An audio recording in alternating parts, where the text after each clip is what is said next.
म्हणजे ना आपल्या आई बहिणीसाठी 5 रुपये कमी करा ना दादा. का हे लोकांची मन मजा आहे. हे गाववाले आहेत, ते काय बोलतात आपले गाववाला कि रिक्शा वाले तुम्हारे वोटर्स कम हो जाएंगे, हमारे वोटर्स कम होने दो, हमें वो चीज़ की कुछ भी तकलीफ नहीं. हाँ, मला काय बोला माहिती काय, ए मैं नहीं आएगा, मेरा बाप का रिक्शा है. अरे तेरा बाप का रिक्शा है, ये इधर का खा दो. रिक्शा वाला बोला था बाप का रिक्शा है. हमारी जो मांग है वो ऐसी है कि जो रिक्शा वाले दादागिरी से लोगों से 20 रुपये वसूल कर रहे हैं, ये पूरा गलत तरीके से है. अरे भाड़ा बढ़ा के लेते, ये पैसे का वो क्या करते हैं, घर में जाके दारू बीरू पीते हैं और बीवी बच्चों को मारते हैं, रात को पार्टी करते हैं, इसके अलावा वो कुछ नहीं करते. ओसी विरार में इन दिनों रिक्शे भाड़े को लेके लोगों में काफ़ी आक्रोश है, क्योंकि लॉकडाउन पहले रिक्शे भाड़ा 10 रुपया था. लॉकडाउन में 2 सीट बैठने लगे तो रिक्शा भाड़ा 20 रुपया लिया जा रहा था. लेकिन लॉकडाउन खत्म हुआ, फिर से रिक्शे में 4 लोग बैठना शुरू किए, लेकिन रिक्शे वालों ने भाड़ा कम नहीं किया. हर एक व्यक्ति से 20 रुपया वसूला जा रहा है. हालांकि आज पीछे दिखाइए, बच्चू कडू का जन्मदिन है और साथ में ही प्रहार जनशक्ति पार्टी ने जन्मदिन में शिविर भी रखा है और साथ में जनता की जो समस्याएं हैं रिक्शे भाड़े को लेके उसकी आवाज़ उठाई है. और लोगों से यहाँ पे दिखाइएगा पीछे आप, हस्ताक्षर करके लोगों की राय दे रहे हैं और समर्थन ले रहे हैं कि रिक्शे भाड़ा कम होना चाहिए. हालांकि यहाँ पे लोग मौजूद हैं, उनसे हम बात करेंगे. सर ये बताइए, रिक्शे भाड़ा जो है 20 रुपये फिलहाल वो कम होना चाहिए, आप क्या कहेंगे? कम तो होना चाहिए, क्योंकि वेस्ट में है उधर 15 रुपया है और अपने इधर डायरेक्ट 20 रुपया है. हाँ. तो कुछ कम तो होना चाहिए ना. कम होना चाहिए. ये जो भाड़ा ले रहे हैं ज़्यादा भाड़ा है. ज़्यादा भाड़ा है. कहाँ रहते हैं आप? मनोर पड़ा. तो आप रोज़ आने जाने में कितना खर्चा आपका हो रहा है? 40 रुपया. 40 खर्च हो रहा है. देखिए 40 रुपया खर्च हो रहा है आने जाने में, जो कि ज़्यादा है. तो मैं लोगों से बात करूंगा. सर आप बात करेंगे, रिक्शे का भाड़ा जो है फिलहाल 20 रुपया है, वो कम होना चाहिए. लगातार हम आवाज़ उठा रहे हैं. साथ में आज प्रहार जनशक्ति पार्टी भी इस मुद्दे को उठा रही है, आप लोगों की राय ले रही है. आप बताइए क्या कहेंगे आप? भाड़ा कम होना ही चाहिए, क्योंकि 3 सीट बोलता है, 4 सीट लेके आते हैं, 20-20 रुपये लेते हैं. कम से कम 10-15 तो होना मांगते हैं, लेकिन वो सुनते ही नहीं है. दादागिरी चलती है उनकी. दादागिरी क्या करते हैं? नहीं बैठने का तो बैठने तो जाओ, ऐसा बोलते हैं. क्या फिर आप करेंगे? करते हैं? जाना पड़ता है. 20 रुपये देना जाना पड़ता है, बहुत महंगा पड़ता है. 20 रुपये आने का, 20 रुपये 40 रुपये होता है, कहाँ से लाएगा? तो आपने विरोध नहीं किया कि भाड़ा 10 रुपये लो? किससे वो पता हो, सब वही है, क्या करेंगे? जी आप क्या कहेंगे सर? मैं कहना चाहता हूँ कि अभी भाड़ा कम होना चाहिए. कोविड पीरियड में जो भाड़ा बढ़ गया था वो अभी कंटिन्यू चालू ही रखा है, क्योंकि अभी कोविड के हिसाब से अभी कम होना चाहिए. 20 रुपया कर दिया. 2 सीट में भाड़ा 20 ले रहा था, तो अभी भाड़ा वो कम करके 10 4 सीट ले रहे हैं. 20 लेके भी 4 सीट ले रहे हैं, तो कम से कम 10 रुपये में 4 सीट लेगा तो भी इक्वल हो जाता है. तो 4 पैसेंजर लेके 20 रुपये का भाड़ा ले रहे थे. कोविड पीरियड सा ठीक था, लेकिन अभी ये पीरियड में ये गलत है, ये सही नहीं है. देखिए सीनियर सिटीजन है, इनका कहना है कि ये गलत हो रहा है. जो भाड़ा है 10 रुपये लेना चाहिए, आप 4 सीट बैठाते हैं. हालांकि आरटीओ ने साफ शब्दों में कहा है कि जो भाड़ा है 21 रुपया 1.5 किलोमीटर के लिए कहा गया है, लेकिन जो रिक्शे वाले ले रहे हैं अवैध रूप से भाड़ा वसूल रहे हैं.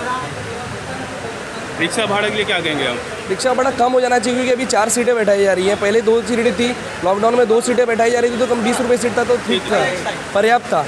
अभी बहुत ज़्यादा हो गया, मतलब 4 सीटें बैठा रहे तो कम से कम 10 या 15 रुपये होने चाहिए, उससे ज़्यादा नहीं होना चाहिए. मेरा नाम जनार्दन सिंह है. देखिए रिक्शा भाड़ा जो है आरटीओ तरफ से नहीं बढ़ाया गया है, इन लोगों ने बढ़ाया है. ये लोग मनमानी करते हैं, मतलब तुमको बैठना है तो बैठिए, नहीं बैठना है तो मत बैठिए. वो आपका भी गर्ज है, इतनी बारिश ज़्यादा हो रही है तो इंसान बैठता ही है, नहीं चाह कर भी बैठना पड़ता है. अब उनकी लाइन में भी ज़बरदस्ती रहती है कि नहीं चाहते हुए भी बैठिए उनका करना. और 20 रुपये सीट से वो कम नहीं लेंगे. या 15 भी आप कहोगे, बीच में 15 किए तो 1-2 दिनों के लिए, फिर से उन्होंने 20 कर दिया अपनी मनमानी के साथ. कम होना चाहिए, ज़्यादा हो रहा है, बहुत ज़्यादा हो रहा है. ठीक है, हम यहाँ पे हैं और यहाँ साथ में बैठे हैं प्रहार जनशक्ति पार्टी के पालघर जिला अध्यक्ष हितेश यादव जी. उनसे हम बात करना चाहेंगे. सर आज बच्चू कडू का बर्थडे भी है, जन्मदिन भी है, और साथ में आपने शिविर भी रखा था, और साथ में जो जनता की समस्याएं हैं उनको भी लेके आपने एक बड़ा कदम उठाया है. हालांकि यहाँ पे ओसी विरार में अभी तक किसी पक्ष के नेता ने इस मुद्दे को नहीं उठाया, आप इसको उठा रहे हैं. तो कहीं ना कहीं इस मुद्दे से आपके वोट बैंक पे या फिर आगे भी समस्या हो सकती है. रिक्शे वाले शायद वोट न दे या समर्थन न करें, तो क्या कहेंगे आप? नमस्ते. सबसे पहले तो मैं कहना चाहता हूँ हमारे भगवान हम जिनको मानते हैं वो माननीय ओम प्रकाश उर्फ बच्चू भाऊ कडू, आज उनका जन्मदिन के अवसर पे हमारे कार्यकर्ता ने कहा था कि हम जन्मदिन उनका एक जल्लोश के साथ नहीं मनाएंगे। हम लोगों को जो तकलीफ़ है वो कौन से तो मुद्दे को लेके हम आगे जाएंगे। तो हमारे कार्यकर्ता ने कहा कि अपन रिक्शा के मुद्दे पे अपन ये करते हैं। तो हमने क्या कि आज के दिन हमने रिक्शा के कई मुद्दे पे हम आज इधर अनशन पे बैठे हैं और ये हमने एक सोचा कि हम स्वाक्षरी मुहिम से अनशन पे बैठेंगे। सुबह से लेके हम अभी तक बैठे 5000 से ज़्यादा ये फॉर्म इधर लोगों ने स्वाक्षरी की है। हम 24 घंटा लगातार इधर अनशन पे बैठने वाले हैं और उसके बाद में 22 तारीख तक हमारा ये स्वाक्षरी मुहिम चलने वाला है। हमारी जो मांग है वो ऐसी है कि जो रिक्शा वाले दादागिरी से लोगों से 20 रुपये वसूल कर रहे हैं, ये पूरा गलत तरीके से है। फिर रिक्शा वाले जो है, जो उनके पास परमिट नहीं है, उनके पास गणवेश नहीं है, उनके पास कुछ रिक्शा का कोई भी उनके पास परमिशन नहीं होते हुए भी रिक्शा चला रहे और ये चलाने के ऊपर कोई भी प्रशासन इस पर कुछ भी कार्रवाई नहीं कर रही है और इसलिए आज हम ये अनशन पे बैठे हुए हैं। सर, हमारी बात हुई थी आरटीओ अधिकारी से, उन्होंने कहा था कि 21 रुपया 1.5 किलोमीटर के लिए लिया जाएगा और यही पास हुआ था 2021 जून में। उसके बावजूद भी रिक्शे वाले मनमानी कर रहे हैं, हालांकि प्रशासन कार्रवाई नहीं कर रही है। तो इसके लिए आगे आप क्या करेंगे? हम अभी जो ये सब जो स्वाक्षरी मुहिम के फॉर्म है, अगर ये रिक्शा वाले ने अगर सही तरीके से दर अगर इन्होंने आकारे नहीं तो हम एमएमआर और मंत्रालय में एक बैठक करेंगे और वो मंत्रालय पे इधर के अधिकारी लोगों ने अगर वो नहीं काम किया तो हम वो मंत्रालय में ये ना, जब तक ये लोग उसके ऊपर निर्णय नहीं देंगे तब तक हम मंत्रालय से हटेंगे नहीं। इतना हम ज़रूर करेंगे क्योंकि लोगों को जहाँ भी तकलीफ़ हो रही है वहाँ हम लड़ते रहेंगे। और आपने जैसे कहा कि रिक्शा वाले तुम्हारे वोटर्स कम हो जाएंगे, हमारे वोटर्स कम होने दो, हमें वो चीज़ की कुछ भी तकलीफ़ नहीं है। मैं आपको एक बताना चाहता हूँ, जब हमने रिक्शा की यूनियन चालू की तब हमारे रिक्शा की यूनियन में 450 लोग थे। जब हम रिक्शा वाले को न्याय, लोगों के न्याय के लिए रिक्शा वाले को समझा रहे थे, सिर्फ 40 लोग हमारे पास रुके हैं रिक्शा की यूनियन में। हमें वोट की कुछ गरज नहीं है, हमें सत्ता की कुछ गरज नहीं है, हम लोगों के न्याय के लिए हम किधर भी भागेंगे। हम लालच वोट के नहीं है, हम लोगों के तकलीफ़ के लालच है। ये अनशन एक खत्म नहीं होगा जब तक भाड़ा कम नहीं होगा। भाड़ा कम नहीं होगा यही एक मुद्दा नहीं, हमारे ऐसे कई मुद्दे आप इसमें देखना चाहते हैं कि भाड़ा है, बाद में इधर का डिसिप्लिन होना चाहिए, ट्रैफिक जाम हो रहा है, इधर सिक्योरिटी नहीं रहती है, रात को इधर कोई भी एक विशेष मुहिम नहीं हो रही है। महापालिका को हमने एकदम आसान तरीका दिखाया था कि आप एक सफ़ेद पट्टा का लाइन उधर करो ताकि वाहन चालक को उसका ऑर्डर फॉलो करे, लेकिन वो भी महापालिका को टाइम नहीं है। हम आरटीओ को बार बार बोल रहे कि जो कौन गलत तरीके से करे उन पे आप कार्रवाई करो और कार्रवाई दिन में मत करो, रात में करो। क्यों? उसकी वजह यह है 16-16 साल के बच्चे रिक्शा चला रहे, दिन में भी आप देखे रहेंगे। तो मैं आज आपको बोलता हूँ, रिकॉर्ड है कि पुलिस स्टेशन में कितने रिक्शा के एक्सीडेंट में किसके पैर गए, किसके हाथ गए, क्योंकि उनको रिक्शा चलाना आता ही नहीं है। तो ऐसे कई सारे मुद्दे, जैसा भी हम जहाँ पे अनशन को बैठे, हमारी मांग यही है कि इधर एक सीसीटीवी लगाओ। सीसीटीवी लगाया, जो रिक्शा वाले रूल फॉलो नहीं करेगा या कोई भी वाहन चालक फॉलो नहीं करेगा उसके ऊपर ज़रूर चार्ज लगाएंगे। लेकिन प्रशासन ये चीज़ पे पूरा दुर्लक्ष कर रहा है और इसलिए आज हम इधर अनशन पे बैठे। मतलब ये कहा जाए कि प्रहार जनशक्ति पार्टी और हितेश यादव आक्रामक हो चुके हैं।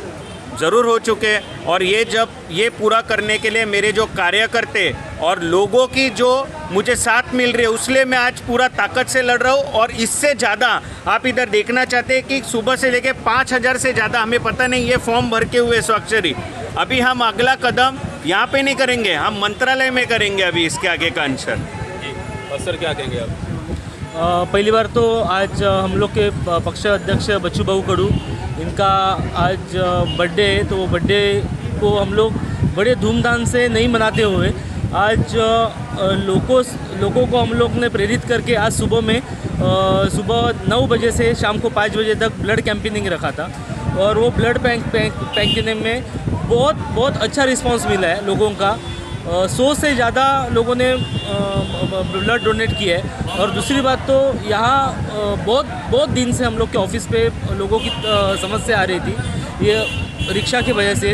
रात को रिक्शा 10 बजे के बाद में जो लेडीज़ आती है वो लेडीज़ को बिहेवियर अच्छे नहीं करते, जो नशे करते, चरस गांजा पी के रिक्शा चलाते, मनमानी करते, ज़्यादा भाड़ा लेते, ये बहुत तकलीफ़ें ऑफिस पे बढ़ रही थी। इसके लिए हम लोग ने सोचा कि आज हम लोग के पक्षाध्यक्ष का बर्थडे है तो वो बर्थडे के दिन 24 घंटे के लिए हम लोग अनशन पे बैठे और ये 24 घंटे में कम से कम हम लोग के 5000 से भी ज़्यादा फॉर्म हम लोग ने इकट्ठा किए और ये सब एविडेंस लेके हम लोग मंत्रालय जाके ये आंदोलन हम लोग सक्सेस जनता के लिए करेंगे। हाँ, मला काय बोला माहिती काय, ए मैं नहीं आएगा, मेरा बाप का रिक्शा है। अरे तेरा बाप का रिक्शा है, ये इधर का खाए तो रिक्शा वाला बोला था बाप का रिक्शा है। वो बोला बाप का रिक्शा तू काय केलं, गावात माने गेला आहे इधर, बरोबर ना? हां, पण ॲक्च्युली कसं माहिती आहे काय, आम्ही गरीब आदमी आहे, आम्ही आम आदमी आहे। आता करोनामध्ये मी तुम्हाला काय बोललो माहिती आहे काय, ह्यो बोलला होता, मी बोललो जावा ग्रुप करा, तुम्ही ग्रुप करा आणि थोडे पैसे कमी घ्या, म्हणजे ना आपल्या आई बहिणीसाठी 5 रुपये कमी करा ना दादा। का हे लोकांची मन मजा आहे, हे गाववाले आहेत, ते काय बोलतात आपले गाववाला आहे,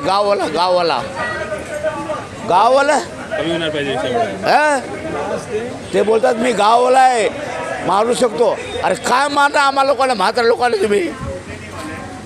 सत्य आणि सत्य हे सत्य पुढं आलंच पाहिजे, ठीक, सत्य पुढं आलंच पाहिजे दादा।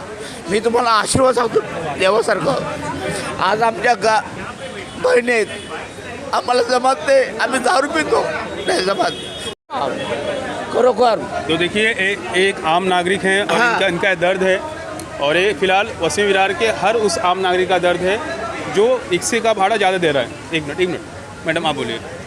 रिक्शा का भाड़ा कोरोना की वजह से बढ़ा था, अभी कोरोना ख़त्म हो गया, रिक्शा का भाड़ा भी अभी कम होना चाहिए।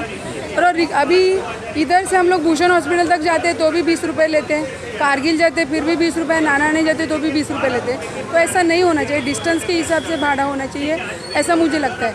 और ये भाड़ा बढ़ा के लेते, ये पैसे का वो क्या करते हैं, घर में जाके दारू बीरू पीते हैं और बीवी बच्चों को मारते हैं, रात को पार्टी करते हैं, इसके अलावा वो कुछ नहीं करते। भाड़ा बढ़ गया, पेट्रोल का रेट बढ़ गया, उन लोग इसके जिम्मेदार हम आम नागरिक नहीं है, इसका हर्जाना हम क्यों भरें, बराबर कि नहीं? ऐसे मुझे लगता है, इसलिए मैं इस आंदोलन का पूरा सपोर्ट कर रहा हूँ। देखिए हमारे साथ में दिव्यांग जुड़े हुए हैं और ये रोज़ाना यहीं से रिक्शा पकड़ते हैं और जाते मनोलपाड़ा। आपका नाम बताइए। नवल किशोर सिंह। रिक्शा भाड़ा 20 रुपया लिया जा रहा है, पहले 10 रुपया था। हालांकि ये आरटीओ की तरफ से आदेश नहीं है, आरटीओ कहती है कि 21 रुपया लिया जाए 1.5 किलोमीटर का। हाँ बराबर ठीक है, लोग ले रहे हैं, तो आप क्या कहेंगे और आपको क्या तकलीफ होती है? तकलीफ तो ये होता है कि भाई हम लोग तो फुटपाथ पे धंधा करते हैं, किसी तरह से ज़िंदगी को गुजारा करते हैं और उसके बाद भी 20 रुपया देना पड़ता है, आने का 20 रुपया जाने का। अभी 100 रुपया कमाएंगे हम तो भी 40 रुपया तो इन्हीं लोग के देंगे, 10 रुपया 20 रुपया चाय पानी में चले जाए, फिर मेरा खर्चा कैसा चलेगा? कम होना चाहिए, कम होना ही चाहिए ऑलरेडी, कम से कम तो 15 तो होना ही चाहिए ना जी। मैं जैसा वसई में रहता हूँ, तो वसई में भी ऐसे ही हालत है। अच्छा। जो लॉकडाउन में जो भाड़ा बढ़ा था, पहले उधर 15 रुपया भाड़ा था 5 किलोमीटर का, अभी डायरेक्ट 30 रुपया हुआ है। 2 सीट भी हुआ तो भी 30 रुपये लेते, 4 सीट बैठेगा तो भी 30 रुपये लेते। और 11 बजे के बाद 11 साढ़े 10 बजे न सब लोग गायब हो जाते हैं, सब गायब हो जाते हैं। 11 बजे तो कोई खड़ा नहीं आता, स्टैंड पे कोई नहीं रहता, स्टेशन पे वसई स्टेशन पे 11 बजेगा ना वैसा सब पूरा रिक्शा आ जाता है, ताकि 11 बजे के बाद है ना डबल भाड़ा मिलता है, इसलिए ना 10 बजे के बाद है ना कोई रिक्शा नहीं मिलता है और 1 घंटा गैप रहता है। जैसा ही 11 बजेगा ना पूरा रिक्शे का लाइन आ जाता है, ताकि उन लोगों को डबल भाड़ा लेने के लिए आदमी लोगों को लेडीज़ लोग महिला ऐसे ही खड़ी रहती है, 1-1 घंटा खड़ी रहनी पड़ती है, रिक्शा नहीं रहती है इनकी। जैसे ही 11 बजेगा ना वैसे सब रिक्शा आ जाती है। ये लोग ऐसे ही है, बहुत लॉकडाउन के बाद है ना वसई विरार में है ना बहुत अनधिकृत, जिनका लाइसेंस नहीं है, कुछ नहीं है, ऐसे ही खाली 200 रुपया भाड़े पे रिक्शा लेते और चलाते, कोई उनका गारंटी नहीं है, कोई पूछता नहीं, कुछ नहीं है। 4-4 5-5 जन बैठाते, कोई पूछने वाला नहीं है, हफ्ता देते बस खत्म। तो इसके लिए भी उधर भी थोड़ी आवाज़ उठना चाहिए, बस यही है हमारी सब नागरिकों की। तो फिलहाल वसई विरार में जनता काफ़ी आक्रोशित हो चुकी है और रिक्शे भाड़े को कम करने की इनकी मांग और तेज होती जा रही है। साथ में ही आज बच्चू कौड़ी का जन्मदिन है, तो इस मौके पे प्रहार जनशक्ति पार्टी ने एक आंदोलन रखा है, लोगों की साइन करा के उनके मत को जान रहे हैं और रिक्शा भाड़ा कम करने की कोशिश कर रहे हैं। यहाँ पर्सन अभिषेक के साथ में रे पंडित, ओके न्यूज़ विरार।